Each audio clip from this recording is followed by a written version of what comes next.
se la paso.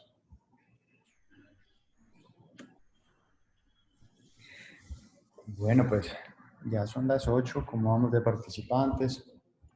Ya están casi todos los internos del hospital. Estamos esperando que se incorporen más participantes. Mientras tanto, vamos a ir haciendo la introducción. A ver, cerramos acá. Bueno, pues el día de hoy les agradezco pues igualmente como en las ocasiones anteriores por la asistencia a estas reuniones o revisiones de temas virtuales que hemos venido haciendo. Ya esta es la número 10, si no estoy mal, y los temas han estado muy enfocados hacia la parte ginecológica. Hoy entonces ya vamos a empezar a dar el giro hacia la inclusión de más temas de obstetricia. Y para eso hoy contamos con un gran invitado, es un gran amigo y gran colega, una persona pues muy experta en este tema en nuestra ciudad y que hoy tuvo la gentileza de preparar este tema para nosotros y pues compartirlo con nosotros.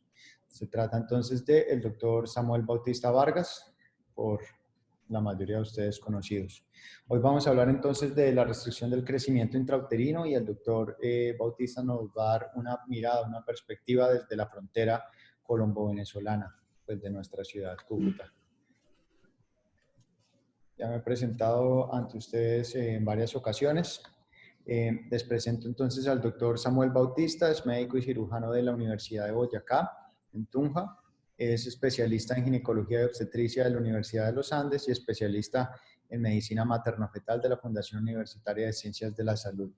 Es director del Centro Ecofetal de Imágenes Diagnósticas y Medicina Materno-Infantil y lo conocen ustedes sobre todo por su cargo de perinatólogo del Hospital Universitario Erasmo Meoz en Cúcuta, Colombia. Además de eso, es docente de la Universidad de Pamplona. Entonces, voy a darle la opción de ser anfitrión para que ya podamos empezar a compartir la pantalla.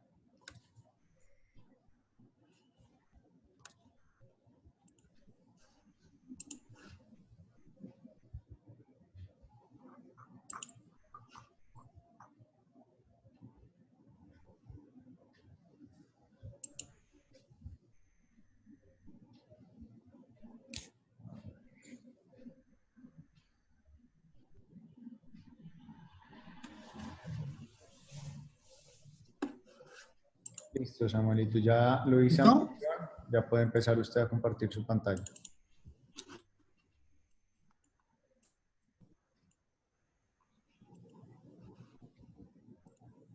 Listo, ¿estamos bien, Santi? ¿Ves la diapositiva? Sí, sí, señor. Ya estamos perfecto. Bueno, Santiago, muchas gracias por la invitación. Realmente es muy ameno estar acá con ustedes.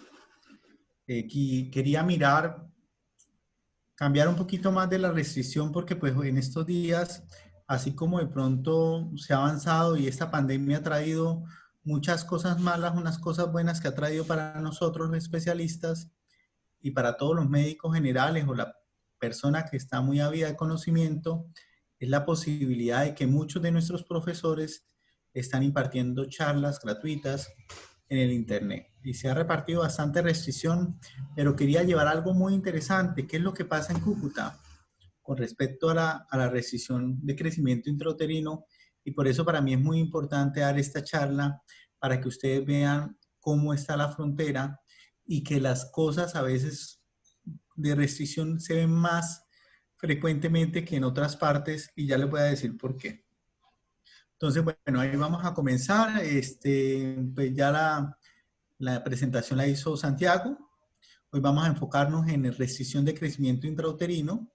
Vamos a hacer una charla muy basada en la parte que nos compete, sobre todo para los médicos generales, y vamos a identificar sobre todo la parte importante que es el diagnóstico prenatal y definir. Entonces, cuando terminemos la charla, pues vamos a saber qué es la definición de restricción de crecimiento. Vamos a saber y vamos a opinar cuál es la justificación, por qué se tiene que hacer ese tipo de charla. el seguimiento y el tratamiento de estos casos. Y vamos a dar unos tips importantes y unos métodos diagnósticos para poder definir la restricción de crecimiento intrauterino. Entonces, esos son los objetivos de nuestra charla para definir el día de hoy. La definición, según el consenso de restricción de crecimiento intrauterino, que está por FECOPEN, y también muchas de las otras escuelas, Medicina Fetal de Barcelona, y todos concluyen que es una disminución en la tasa de crecimiento fetal que impide que un feto tenga el potencial de crecimiento genético completo. Es muy importante eso, esos fetos que no llegan a tener un peso adecuado, pero hay que determinar en cuándo es un feto pequeño, pero va a ser sano, a un feto que está alterado por alguna condición. Entonces, hablando de la parte epidemiológica, podemos hablar que los países desarrollados, la incidencia es nada más del 3 al 7% de los casos de todos los nacimientos. Sin embargo, en nuestros países en vías de desarrollo vamos a encontrar, por decir como Cuba, Argentina un 10%, Colombia va a tener un 20%, pero vamos a encontrar países, por decir Guatemala un 41%, y la India superior más o menos al 43% superior a eso. ¿Y a esto a qué se debe? A muchos factores.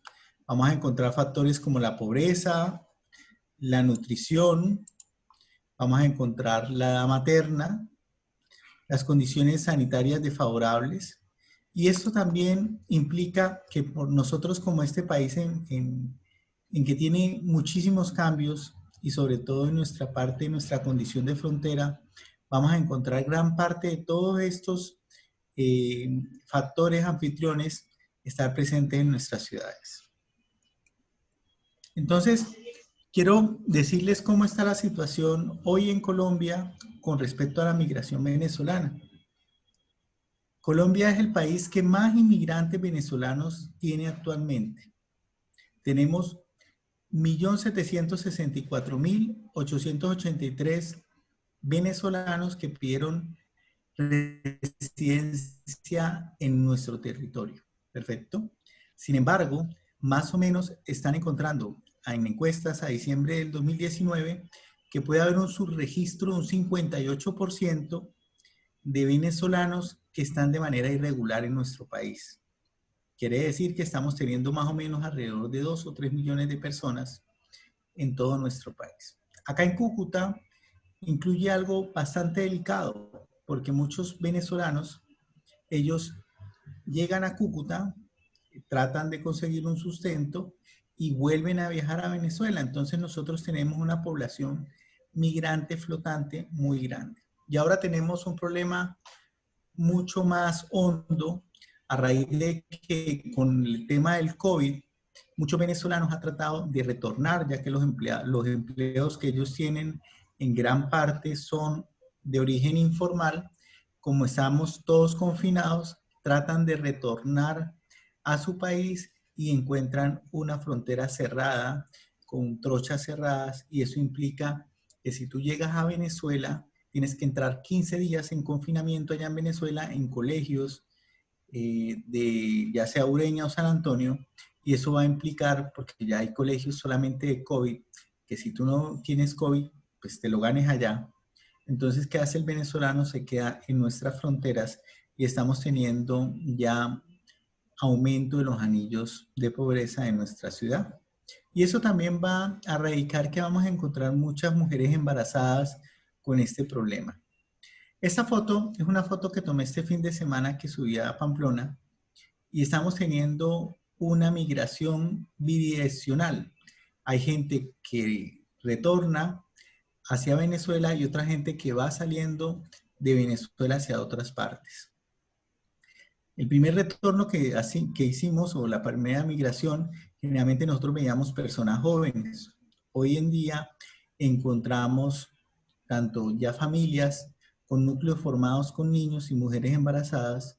Entonces ustedes se podrán dar cuenta que este tipo de mujer embarazada nutricionalmente, pues las características de una desnutrición y el aporte calórico que gasta todos los días es algo tenaz. Les puedo decir que más o menos una caminata desde Cúcuta a Pamplona demora 8 horas. Perfecto. Entonces se podrá imaginar que gran parte de estos fetos con bajo peso también se debe a una falta de desnutrición de nuestras madres venezolanas. Que eso también va a ahondar porque en todo caso recuerden que estos niños al nacer pues van a ser niños colombianos que van a estar de nuestra nación, y van a ser parte como hermanos colombianos que ya son, y esto también va a tener problemas en el futuro, en su crecimiento, en su desarrollo cognitivo. Entonces, esto es algo muy tenaz que está pasando acá en nuestra ciudad. Bueno, sigamos. Vamos a mirar. Nosotros hicimos un estudio con la Universidad de Pamplona. Gran parte de los autores también de este artículo están acá. Nosotros comenzamos a hacer un estudio entre el 2018 y el 2019 y comenzamos a mirar si había una correlación, porque la hipótesis de nosotros era que estas pacientes venezolanas con un mal control prenatal, recordemos que las pacientes venezolanas hoy en día, ellas tienen servicios por urgencias y el control prenatal por consulta externa no lo da el Estado, no lo dan los hospitales grandes. Generalmente está a cargo de las ONGs, pero pues no dan abasto.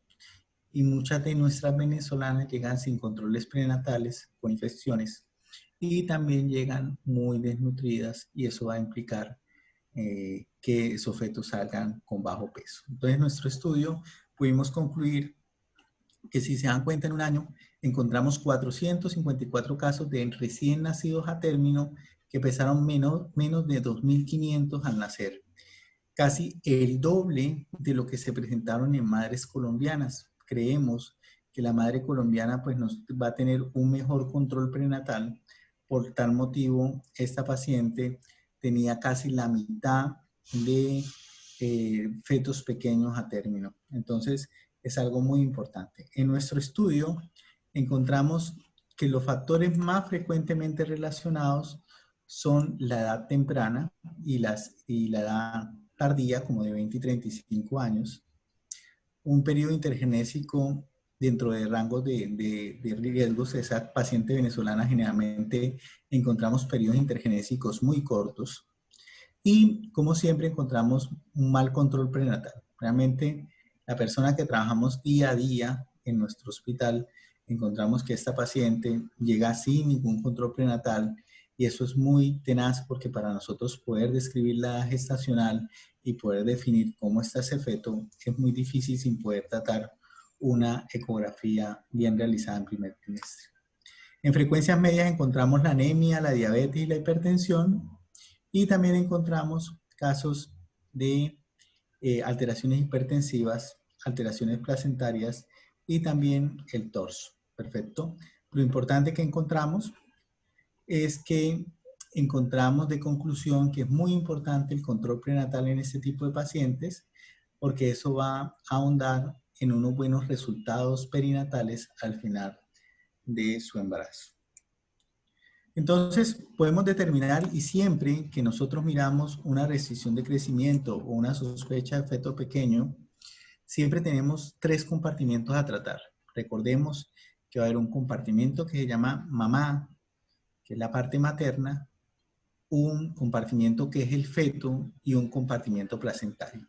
Si en alguno de estos 3 mecanismos hay alguna alteración, vamos a encontrar problemas y sobre todo vamos a encontrar problemas en el crecimiento fetal.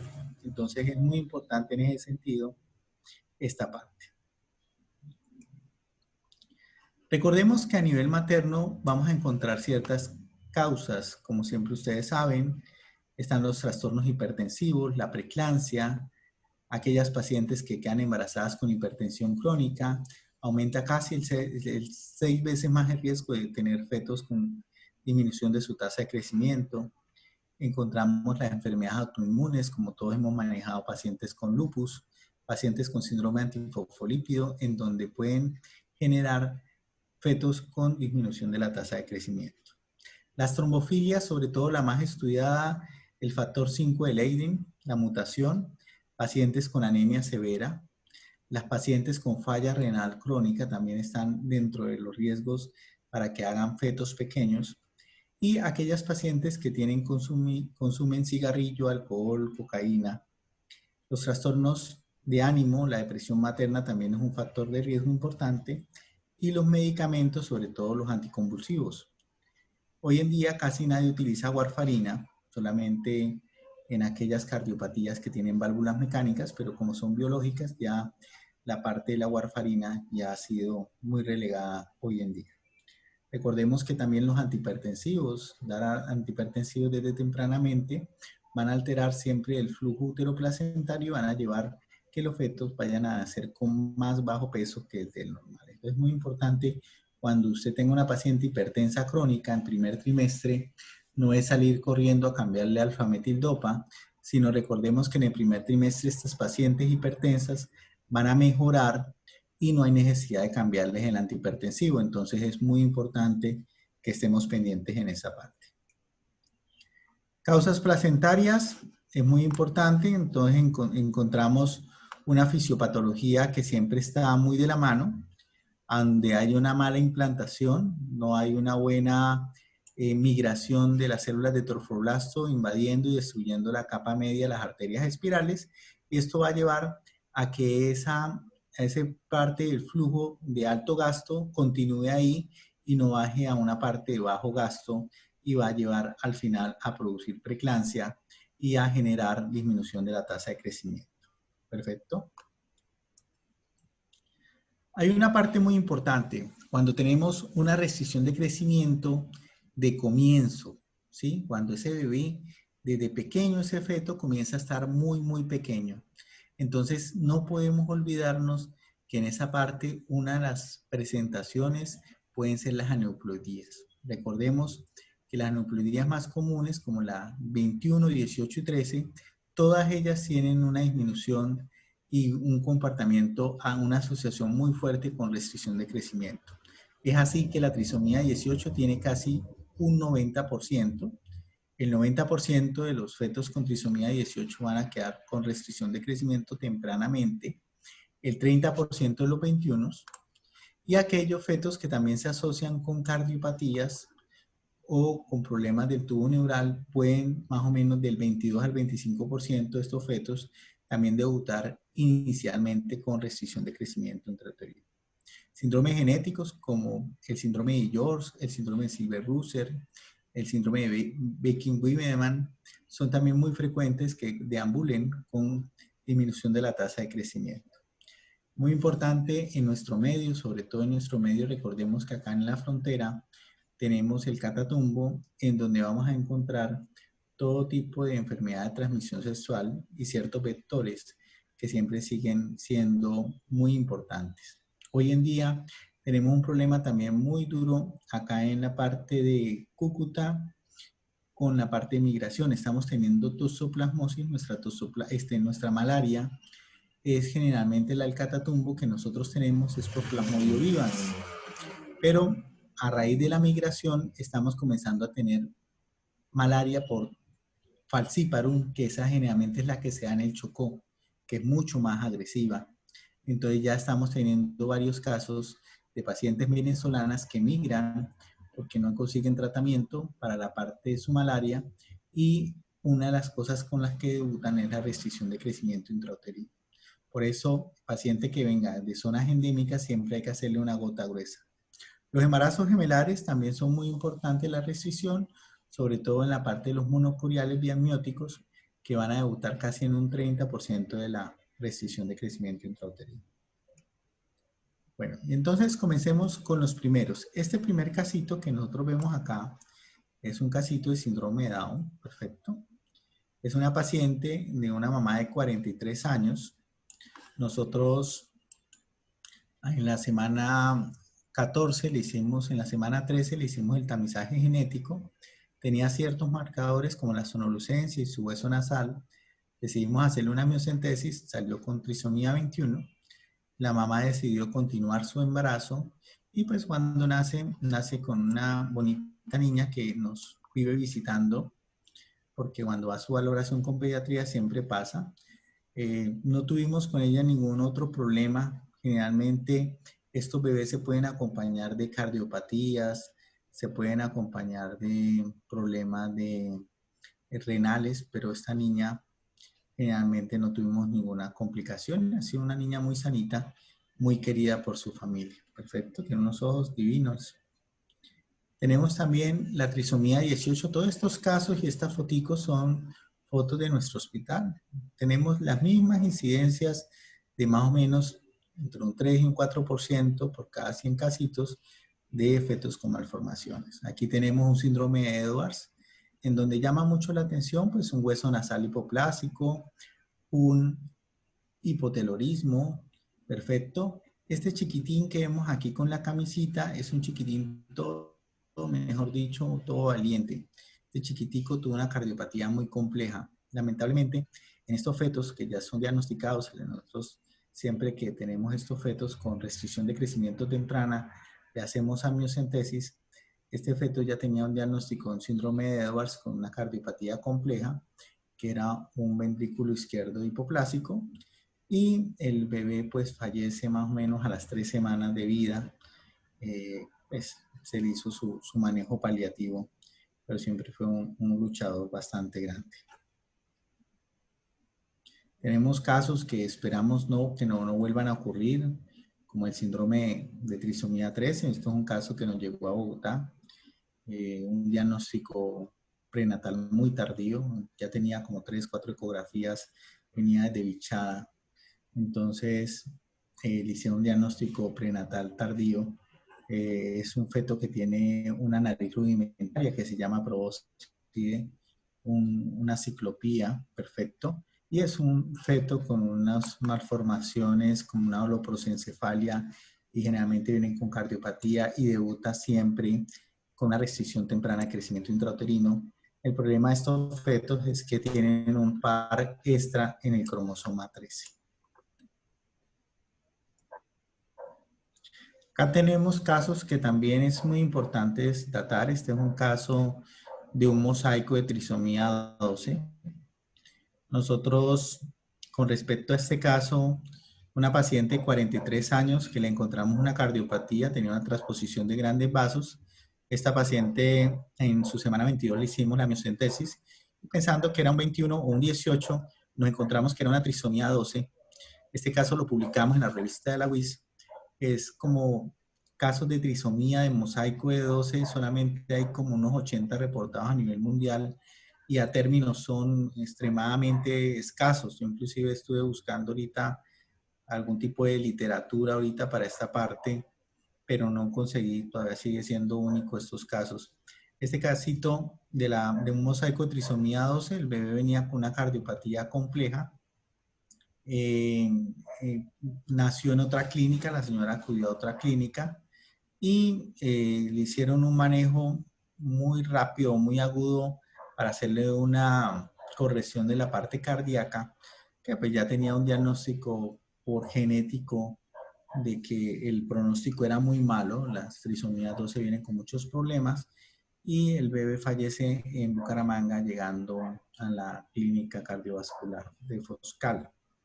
Un casito que lo manejamos nosotros, y pues son casos que también este feto debutó con una restricción de crecimiento intrauterino. Perfecto. Entonces, siempre que veamos una restricción de crecimiento temprana con pacientes con factores de riesgo, sobre todo pacientes de mayor edad, siempre hay que pensar en que muy probablemente tenga una neoploidía. Ahora tenemos otro caso que son las partes infecciosas. Y nosotros hicimos un trabajo con la Universidad de Pamplona. Tenemos acá también algunos autores que nos están acompañando la noche de hoy.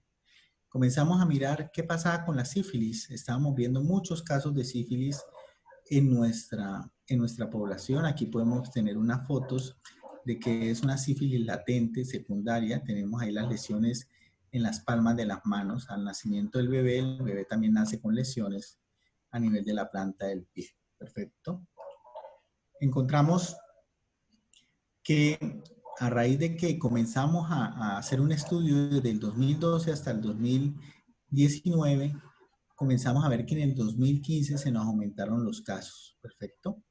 En el 2012 teníamos un caso más o menos de 3.7 por cada 1000 nacidos vivos.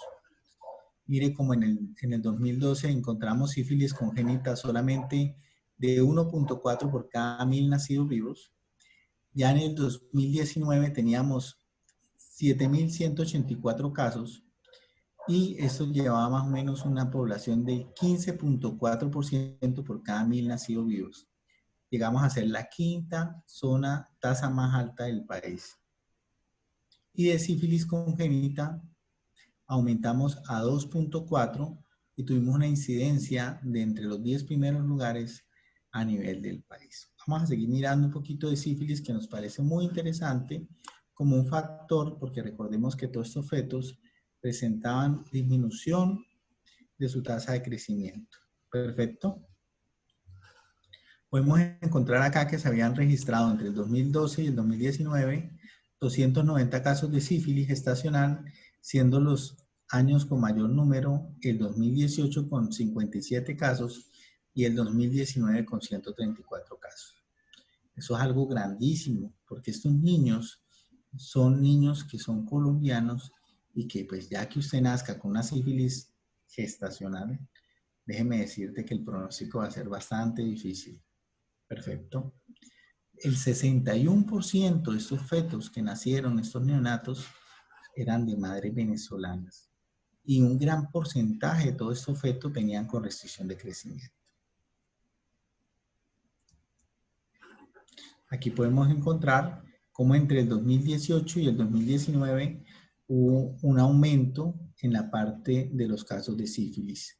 Mire, en el total, estos dos incluyeron casi un gran porcentaje del porcentaje importante de sífilis en la parte. Encontramos que más o menos un gran porcentaje eran pacientes venezolanas. Miremos acá esta curva y aquí les voy a comentar. En el 2015 encontramos el cierre de la frontera venezolana. Mire cómo estaban las tasas y la incidencia de sífilis en nuestro departamento. Al haber el cierre, comenzamos a ver aumento de la incidencia y de la prevalencia de sífilis en nuestra región. Mire cómo en el 2017, cuando los venezolanos se les dio el carnet de permanencia, la sífilis se disparó hasta en estos momentos que nosotros, gran parte de todos los pacientes que encontramos, siempre se tienen que hacer todo lo que es la tipificación del TORS y seguimos encontrando bastantes casos de sífilis en nuestra población. Vamos a mirar con la respecto de sífilis congénita. En el hospital, en el estudio que hicimos nosotros del 2012 al 2019, este estudio está pronto para publicar.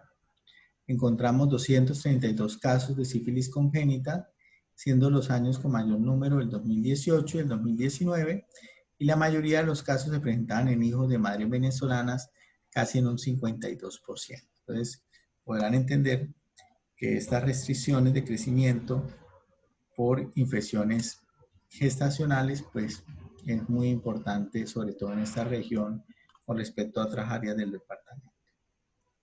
Aquí podemos encontrar lo mismo, en donde vamos a encontrar que el gran número de pacientes eran venezolanos, y aquí también volvemos a hacer la misma tabla, en donde encontramos nosotros que en el 2015 comenzó a haber un aumento en donde se encontró el cierre de la frontera, y posterior a donde había una permanencia, pues vamos a encontrar bastantes casos. Generalmente esos casitos son casos que nacen en madres de Cúcuta, no son madres que se desplazan de Venezuela hacia Cúcuta, o pueden ser de poblaciones aledañas a tener el parto, y cuando encontramos, como tienen un mal control prenatal, encontramos que nunca se tuvo un tratamiento, y por eso estos fetos van a tener ya sífilis congénitas cuando son neonatos. Y eso pues ya tiene también unas indicaciones ya estudiadas a largo plazo de su problema neurológico y sus problemas cognitivos. Aquí 4 variables que vamos a encontrar. Perfecto. Entonces, muy importante la parte de la prematurez. Mire cómo la prematurez, como en las partes con los fetos con sífilis, son gran parte importante. Otro de los factores que vamos a buscar también son la parte de infecciones virales. Como todo el mundo recuerda, sobre todo acá en Cúcuta, encontramos en el año 2015, comenzamos a ver fetos con problemas de Zika. Recordemos que la Zika comenzó o se encontró en Uganda, en los bosques de Zika, y la entrada a Colombia o la entrada a Sudamérica, Latinoamérica, fue por Brasil. En Brasil se determinó, aparte del mundial, nunca se hizo un proyecto de confinación con la parte de las venezolanas, con la parte de las mujeres embarazadas, y después del mundial, esas mujeres venezolanas, brasileñas, que estuvieron en contacto con el Zika, comenzaron a presentarse casos de microcefalia. Nosotros acá en Cúcuta encontramos que la entrada también fue por Venezuela. Comenzamos a encontrar los primeros casos y pues hicimos como toda una infección. Tuvimos una infección por chikungunya, fue un vector que tiene todo el Aedes aegypti. Recordemos que la ecología de Cúcuta es una ecología muy buena para el vector que es el Aedes aegypti.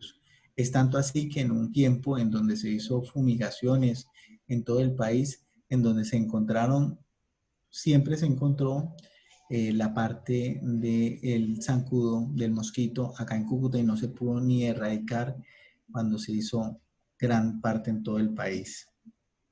Entonces, más o menos, encontramos que en el 2015 se inició en Brasil un brote de infección por virus Zika, transmitido por el mosquito Aedes aegypti, y tenía graves daños neurológicos en los recién nacidos que hicieron el síndrome congénito de Zika. Perfecto. Y nosotros tuvimos acá casos de Zika. Aquí podemos conseguir qué era lo que se presentaba.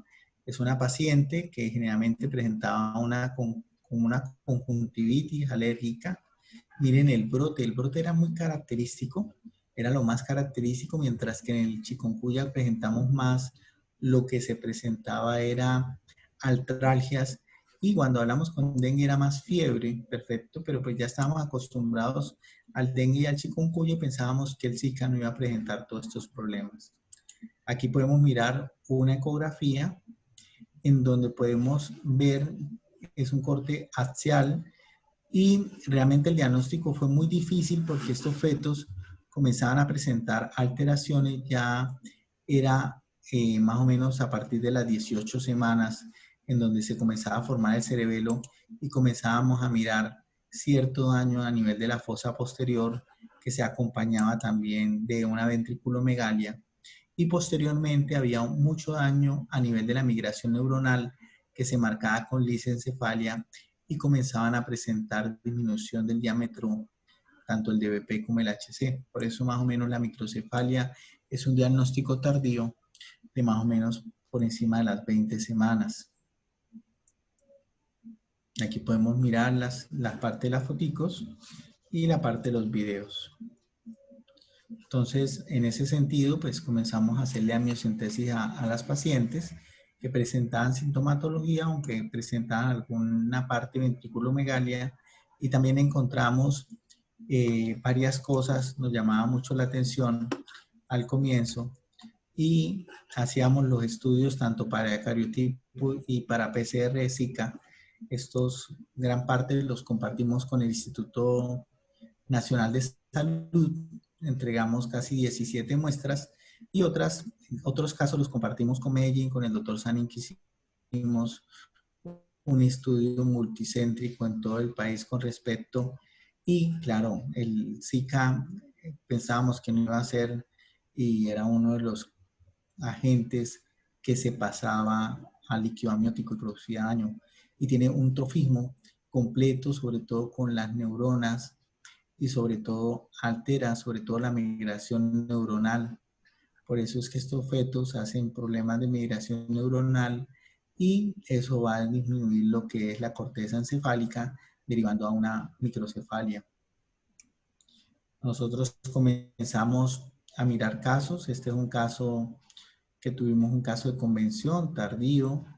Nació en el hospital de Ocaña. Nosotros estuvimos ahí pendientes. Era con una disminución del TBP y el HC, y cuando nace, pues era característico la clínica de microcefalia. encontramos lisencefalia, alteraciones neurológicas, son fetos que hacen muchas hipertonía y son muy espásticos, también son más convulsionadores. Nosotros teníamos una pequeña experiencia, sobre todo con la microcefalia vera, pero la parte de microcefalia porcica, sobre todo la parte de convulsiones, hablando con el neurólogo pediatra, es mucho más difícil de manejar y el problema cognitivo es mucho más difícil. Este fue el primer caso que reportamos acá en Norte de Santander, un feto que le estábamos haciendo seguimiento que era de Ábrego. Nos dimos cuenta que los papás, aunque vivían en un páramo, por eso pensábamos que no tenía nada que ver con Zika. Cuando hicimos la ficha, encontramos que los padres habían estado trabajando en el Catatumbo, recién embarazadas las mujeres.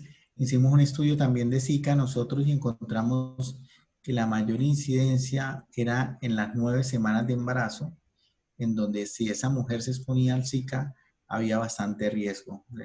Las otras semanas casi no encontramos porque ya se había terminado la formación neurológica. Este bebecito ya tiene 6 años, los bebés con Zika están entre 6 y 8 años que hemos estado encontrando. Se llama Nicolás, un bebé que tiene unos papás, mi papá mide como 1,80, la mamá mía unos 70. Yo pienso que aquí nos faltó mucha parte de salud pública para poder de pronto evitar que esos niños que van a salir sanos iban a tener alguna parte. Estos fetos generalmente lo primero que hacían era restricción de crecimientos intrauterinos y posteriormente comenzaban a hacer toda la sintomatología de microcefalia cuando ya era muy evidente, ¿no? Entonces, ¿por qué es importante hablar de restricción de crecimiento? Porque recordemos que va a tener muchas complicaciones fetales. Estos fetos que se van a exponer a un parto o que van a nacer tienen una probabilidad de muerte postnatal 4 veces mayor durante los 30 primeros días de vida. Van a presentar acidosis, mayor riesgo de aspiración de meconio. Van a encontrar hipotermia, hipoglicemia, más riesgo y más incidencia de enterocolitis necrotizante, sepsis, convulsiones, coagulopatías, policitemia, prematurez y mayor ingreso a la UCI. Por eso es muy importante el diagnóstico prenatal, que estos fetos sean diagnosticados y no sean que se vayan a diagnosticar cuando nacen y nacen con 1,7 kg o 1 kg de 2,1 kg en madres ya a término. Es muy importante hacerles el seguimiento.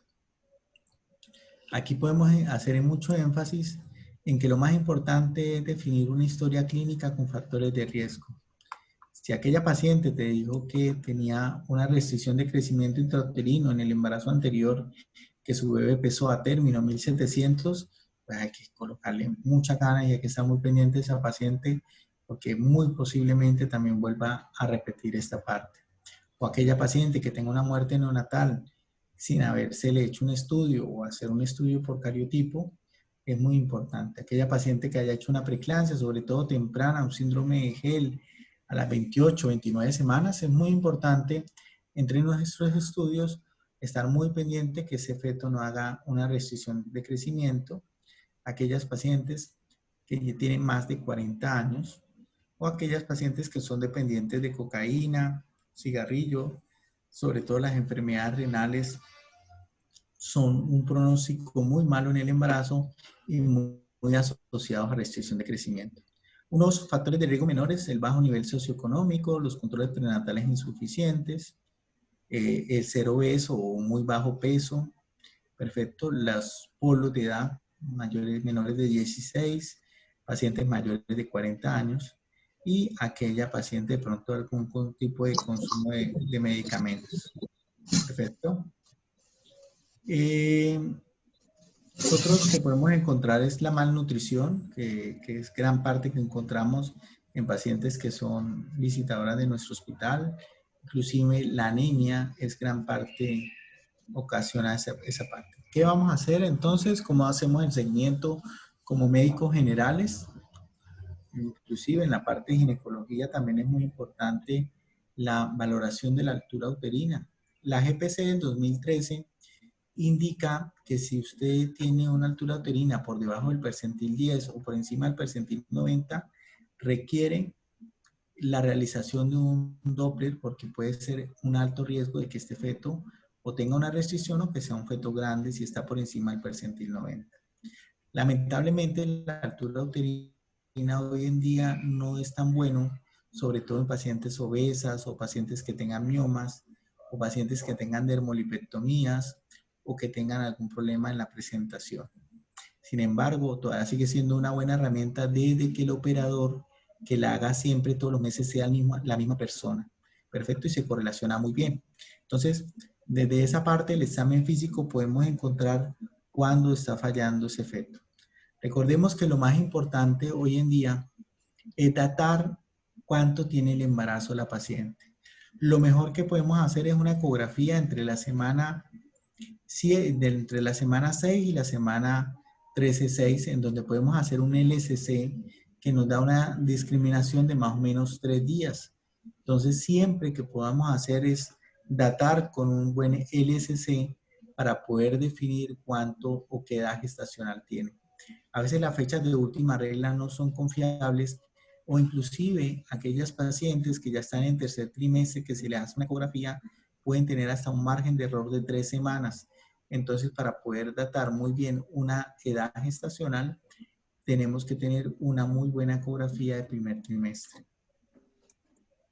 Si no tenemos esta ecografía, podemos utilizar varias cosas, por decir, si el LSC está a menos de 84, podemos datar con un LSC, pero si el LSC está por encima de 84, podemos utilizar un DBP, que es el diámetro biparietal, o podemos utilizar, si está por encima de 70, podemos mirar con la FUR, y si el DPP no es favorable, podemos utilizar el fémur, que es más confiable que la circunferencia abdominal.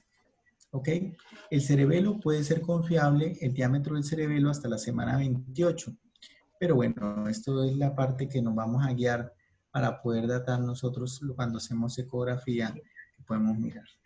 Recordemos que hay que mirar y hay que definir. Aquí podemos mirar los comparación de los parámetros biométricos con estándares obtenidos en fetos sanos. Eso sería lo más importante, tener nuestras propias curvas. La FUS hizo a cargo del doctor Franco y el doctor Saulo. Nosotros tenemos curvas de fetos de Bogotá que son diferentes a la parte de las curvas que en los fetos americanos, porque nuestra raza es mucho más pequeña. Entonces es mucho más importante de pronto datar con fetos colombianos para mirar el curso del crecimiento. Perfecto. Si no lo tenemos, pues tenemos a la parte de la fórmula de Hanlock, que recordemos que es la datación del DBP, el HC, el fémur y la circunferencia abdominal que nos puede ayudar para definir un percentil 10. Perfecto. Acá tenemos las curvas que las vamos a tabular, cómo sigue el crecimiento fetal, porque tan pronto lo tengamos, pues lo que tenemos que hacer es un seguimiento a estos fetos. Bueno, vamos a hablar un poquito de tamizaje y predicción en estos fetos. Entonces vamos a encontrar un tamizaje de primero, segundo y tercer trimestre. Recordemos que la parte de la restricción de crecimiento intrauterino es multifactorial. Algunos estudios no han conseguido demostrar que una prueba de tamizaje individual tenga valores predictivos fuertes para que pueda ser empleados en la población general. Hemos buscado pruebas bioquímicas, ¿sí? Como factores angiogénicos y antiangiogénicos, pero lamentablemente son muy costosos todavía para nuestro medio. En Estados Unidos, pues se puede tamizar con factores angiogénicos como la endoglina o el factor de tirosina 1, pero pues para nosotros es muy difícil llegar por los precios y los costos de esa parte. La ecografía de Doppler de arterias uterinas puede ser una alternativa hoy en día para poder definir fetos con una mala implantación. A nivel, podemos encontrar si ahí aumenta la resistencia y no hubo una buena invasión de tromboblasto, y una realización sistemática de ecografías, que generalmente lo que queremos buscar en el tercer trimestre es la realización del crecimiento fetal, que puede ser importante si hay una alteración al examen físico de la altura uterina. Encontramos en los biomarcadores, buscamos que se relacionan con la angiogénesis, lo podemos encontrar en difusión endotelial y son proteínas de origen placentario. En nuestro medio se han hecho estudios con endoglina, en Bogotá se hizo un estudio con endoglina, en donde si se encontraban aumentados los niveles de endoglina, podían encontrarse pacientes con mayor incidencia de trastornos hipertensivos. Pero lamentablemente tampoco, como no son costo efectivos y tampoco han tenido un gran papel en el desempeño de predictores de restricción de crecimiento intrauterino. Se están buscando como otros, como la angiopoyetina 2 y el factor de crecimiento placentario, han sido tenidos mejores resultados en esta parte. La ecografía de arterias uterinas se la podemos hacer desde la semana 13, está indicada en la semana 17. Lo que vamos a corroborar es si hay esa invasión, si esa invasión se produjo y disminuyó. Es una parte de una arteria uterina completamente anormal, en donde vemos que hay un buen flujo diastólico. Recordemos que es un estudio no invasivo que se hace por ecografía y eso lo que hace es que sea muy bueno este estudio porque se puede reproducir en muchos sitios y no indica que sea invasivo o vaya a tener algún problema tanto para la madre como para el feto. El valor predictivo de las arterias uterinas tiene un valor predictivo negativo muy bueno, que era aquellas pacientes que salgan con un Doppler de arterias uterinas negativo, el riesgo de hacer un trastorno hipertensivo o una restricción de crecimiento uterino no es muy frecuente que se encuentre, mientras el valor predictivo positivo sí es un 50%. El no encontrarlo, digamos, no indica el encontrar un Doppler de arterias uterinas anormal que la paciente lo vaya a hacer, es como un cara y sellazo. Vamos a hablar un poquito de clasificación, seguimiento y manejo clínico de los fetos con RCIO. Perfecto. Entonces, ¿qué hacer cuando se sospecha un feto con RCIO? ¿Qué hacemos cuando encontramos una paciente con una altura uterina baja y pues ya nos entregan una valoración con un feto que viene muy pequeño? Generalmente siempre tenemos que hacer una buena clínica, una buena analítica y vamos a encontrar y hacer pruebas de funcionalismo placentario, aquella buscando de pronto algún trastorno hipertensivo o alguna parte como el TORS que ya habíamos encontrado y también podemos encontrar y buscar algo de problema genético. Perfecto.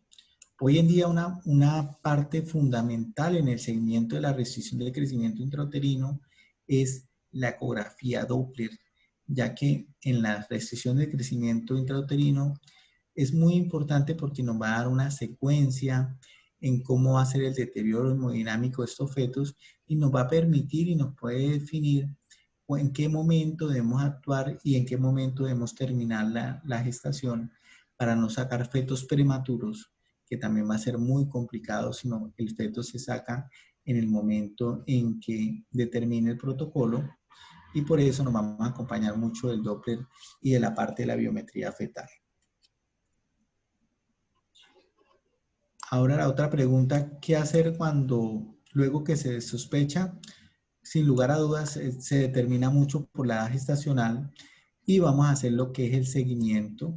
Tenemos que establecer el patrón de crecimiento. Generalmente este patrón de crecimiento lo tenemos que hacer con tablas de fetos que sean nacionales, porque generalmente la tasa de crecimiento de como están colocados los equipos, van a ser mucho más grandes, están datados como para gente americana y pues nos va a dar más restringido de lo normal. Por eso es muy importante datar generalmente con propios valores normales de nosotros, de fetos colombianos. ¿Qué hacer cuando se define la alteración de crecimiento fetal? Pues establecer el estado hemodinámico, realizarle un Doppler, definir en qué parte estamos. Vamos a hacer una ecografía Doppler de arterias uterinas y vamos a mirar todos los territorios hemodinámicos que podamos valorar.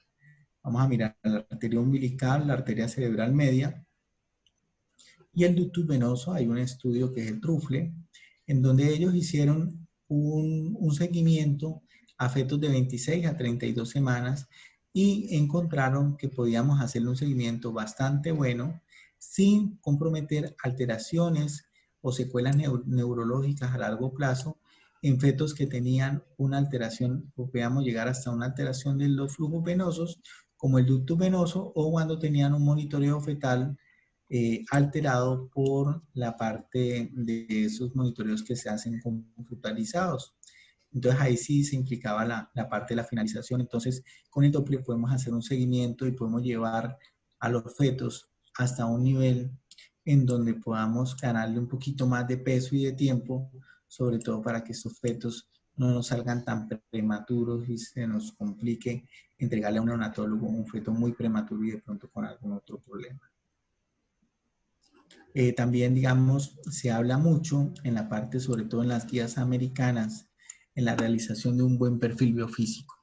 Pero tenemos que entender una cosa, el perfil biofísico lo que nos va a decir es en ese día cómo está el feto, ese feto pequeño que yo lo valoro, y el perfil biofísico me va a decir, mira, este feto está bien, pero no sé cómo va a estar mañana, entonces mañana hágale otro perfil biofísico.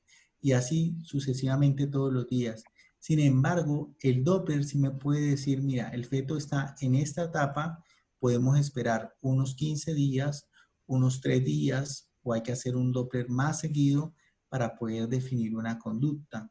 Entonces, por eso el perfil biofísico nos puede indicar que el feto está, pero en el momento agudo bien.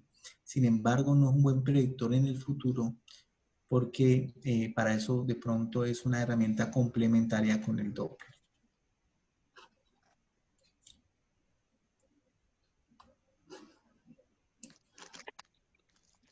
Recordemos que ya el feto siempre tiene como un sistema de protección en donde se va a tener una fase de centralización, en donde va a redistribuir la parte del fluido al cerebro, al corazón, a las glándulas suprarrenales, que eso lo podemos valorar bastante bien con la parte del Doppler fetal, cuando este feto ya comience en sus cambios hemodinámicos.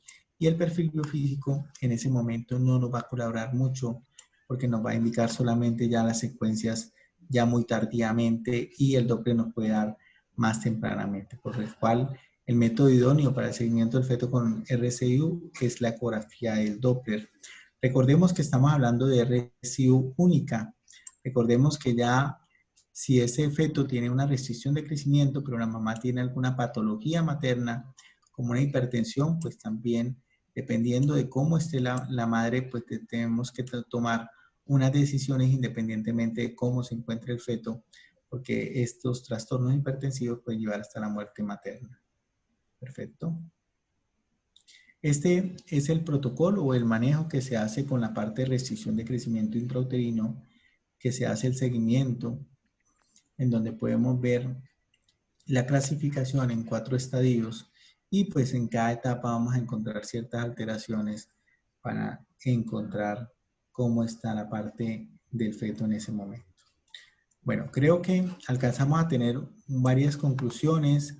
Pudimos saber que la restricción de crecimiento intrauterino, sobre todo las tempranas, pueden tener problemas, sobre todo a nivel de aneuploidías, que también la restricción de crecimiento intrauterino en gran parte vamos a encontrar problemas en la parte de trastornos hipertensivos, que en nuestro medio, como en la parte en donde nosotros encontramos mal control prenatal o fetos también con problemas de tos, sobre todo con sífilis, también puede haber gran parte de estos fetos presentarse con este problema. Bueno, muchas gracias por haberme atendido y bueno, vamos a seguir para si tienen alguna pregunta, vamos a seguir y podamos responderle. Ahorita, muchas gracias por la excelente conferencia. Voy a invitar a los participantes que pues levanten la mano o formulen las preguntas a través del chat, sobre todo a nuestros médicos internos del hospital. La conferencia fue pues muy interesante porque es un tema que quizá ya lo habíamos revisado antes pues con los grupos anteriores de internos, pero pues la visión de hoy fue a partir de nuestra realidad y pues de las condiciones en las que estamos teniendo que pues desempeñar nuestro ejercicio médico en el momento. Entonces, los interesados en hacer preguntas. Vamos a levantar la mano y se la hacemos directamente al doctor Samuel o lo hacemos a través del chat.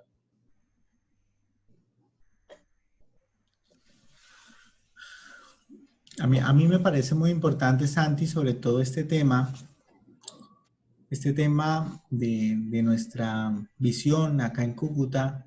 Sobre todo si te das cuenta, hemos tenido varios trabajos, tenemos también trabajos de toxoplasma, tenemos trabajos de malaria con nuestras universidades locales, que de pronto son trabajos muy bonitos, muy fáciles de hacer y que se pueden publicar fácilmente, porque por decir, en Bogotá, pues puedo decirte que vi de pronto un caso de malaria solamente, de pronto remitido de algún lado, pero acá que es el pan de cada día, o por decir en Zika, en Bogotá se dieron muy pocos casos de Zika, pero acá tuvimos una epidemia de Zika, inclusive Cúcuta con la población tan pequeña que tiene con respecto a otras ciudades que tuvieron infecciones por Zika, por decir en Barranquilla, si hacemos una relación, Cúcuta fue una de las ciudades donde más epidemia se encontró de Zika, hasta que todos se infectaron, como pasó con lo del COVID, o lo que está pasando con el COVID, que estamos en ese proceso de confinamiento para no hacer una curva muy rápida y un pico muy rápido. Entonces, en Zika sí se presentó eso. Todo el mundo salió, todo el mundo se infectó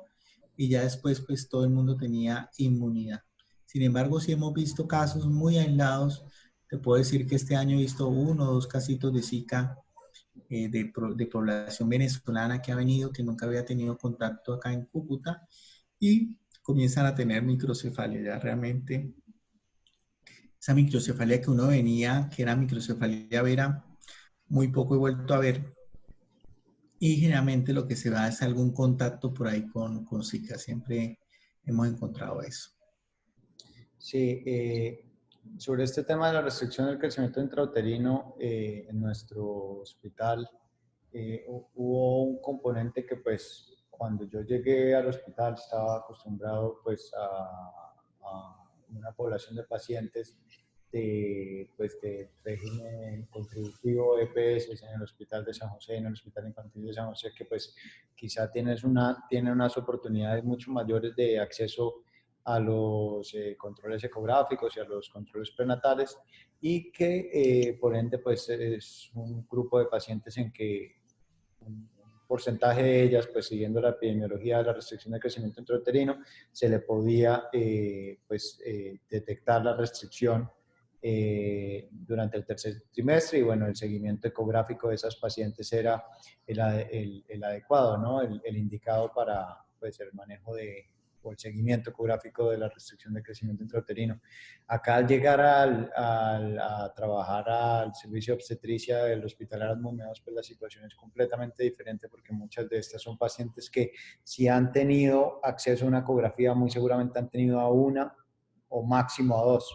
Y cuando llegan a nuestro servicio en el tercer trimestre, pues no tenemos mucho contexto de cómo viene siendo el crecimiento, pues sí, el seguimiento de la biometría de estos fetos y pues quedamos un poco a ciegas, ¿no? Entonces yo creo que incluso en ese sentido hacemos mucho también subregistro, porque muchas de esas pacientes consultan en algún momento del tercer trimestre por pues, los motivos de consulta típicos en el tercer trimestre, dolor pélvico o pues, sangrado escaso o leucorreas. Nosotros quizá pues sí tenemos acceso a hacerle una ecografía, pero no tenemos mucho contexto de cómo viene creciendo ese feto y por ende pues incluso así pues se nos pierde un poco la posibilidad de ser diagnóstico de restricción de crecimiento intrauterino. Y hay otra cosa muy importante también que encontramos en esta situación de frontera, que por decir datar, es muy importante definir la fecha de última regla corregida, que se hace es por medio de la ecografía. En Venezuela está la parte que el médico general cuando se gradúa puede hacer un curso de 3 meses o 4 meses. Si se compra un equipo, puede comenzar a hacer ecografía. Por decir, para hacer nosotros ecografías tuvimos que haber hecho ginecología y durante 3 años entrenarnos para hacer esa parte. Entonces encontramos también que la realización de esas ecografías en Venezuela, en gran mayoría, sobre todo en poblaciones rurales, la hacen son médicos generales que han hecho 1 o 2 meses de entrenamiento y eso nos va a dañar también o no nos va a definir muy bien la gestacional. Lamentablemente a veces ese tipo de ecografía va a la paciente por definir el sexo y no sabemos a veces ni si le atina o no, pero ese también es otro problema para poder definir y hacerle un seguimiento a estos fetos porque comenzamos de nada. El paciente, sobre todo que estamos teniendo, porque nuestro mejor cliente es el paciente venezolano en el hospital, es un paciente que llega con una desnutrición, llega con un síndrome anémico, ya usted sea bien recibido si tiene una hemoglobina de 10 para operarla, y es una paciente que tiene un control prenatal muy escaso. Eso también va a derivar en malos resultados perinatales y en el contexto de neurodesarrollo en el futuro colombiano, porque estos fetos que nacen, estos neonatos que nacen van a ser de acá, van a ser paisanos de nosotros. Y lamentablemente tenemos que trabajar mucho en que se dé más implementación y más manejo a la paciente venezolana que vive acá en Colombia, porque en todo caso esos niños van a ser colombianos. De acuerdo, Samuelito. Bueno, pues no he recibido preguntas hasta ahora. No sé si Samuelito tenga algún comentario final, algún mensaje final que queramos recalcar antes de... No, yo pienso que fue muy chévere, de verdad que quería traer esta charla, porque pues habla uno mucho de restricción y habla uno de Doppler y define en qué momento y todo eso, pero realmente eso es lo que nos interesa, eso es lo que nos interesa de pronto poder hacer una buena historia clínica y sospechar cuando este feto se comienza a restringir para darle un buen manejo. ¿Ok? Acá hay una pregunta en el chat de Adriana Orjuela. Es una pregunta que en parte como que abre otro gran capítulo pues, de la perinatología. Dice, ¿el seguimiento de la restricción de crecimiento intrauterino en embarazo múltiple se hace de la misma manera? Bueno, lo que pasa es que ahí es largo, eso es otro camino largo.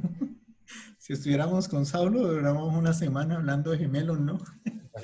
Pero depende también de la corionicidad. Generalmente los embarazos que son bicoriales biamnióticos, que lo que a veces lo determinan que son no idénticos, que puede ser hermano y hermana, ellos pueden tener una restricción de crecimiento intrauterino como lo tiene cualquier feto, perfecto. Pero sin embargo, hay un embarazo que es el monocorial biamniótico, que son los gemelos idénticos, que es el cigoto en donde se hace una segmentación y pues estos gemelos idénticos entre las patologías que presentan algo que se llama una restricción de crecimiento intrauterino selectiva y es donde hay problemas con una mala repartición de la torta placentaria o pueden haber problemas hemodinámicos. Y una de las cosas importantes para seguir es la restricción.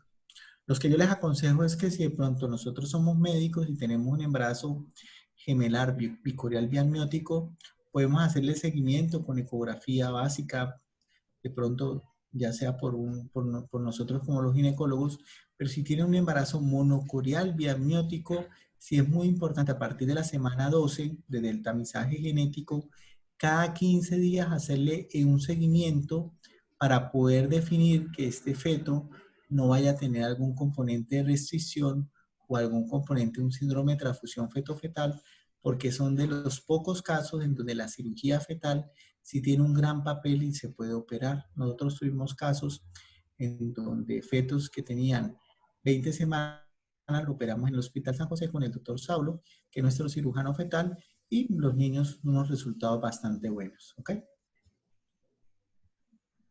De acuerdo.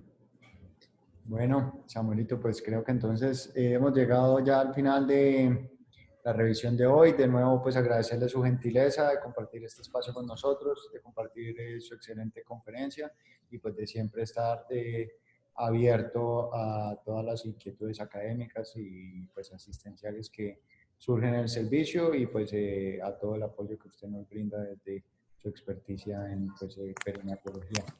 Muchas gracias. Seguimos conectados, Santi, trabajando. Santi. Aló. Santi, Hola, un Paco. saludito a Samuelito. Gracias, doctor. Samuelito, un abrazo. Como siempre, usted tan lúcido en sus conferencias y en todo lo que nos aportan todos nuestros pacientes. Muchas gracias por toda esa labor que ha hecho en beneficio de la comunidad norte santanderiana y especialmente en el Hospital Erasmo Meos. Gracias, Un doctor. abrazo y muchas gracias. Gracias, gracias. Bueno, muy bien. Entonces, damos por cerrada la sesión. Nos vemos entonces en las otras revisiones de tema. ¿Vale? Muchas gracias de nuevo. Muchas gracias a todos y estamos conectados. Hasta luego.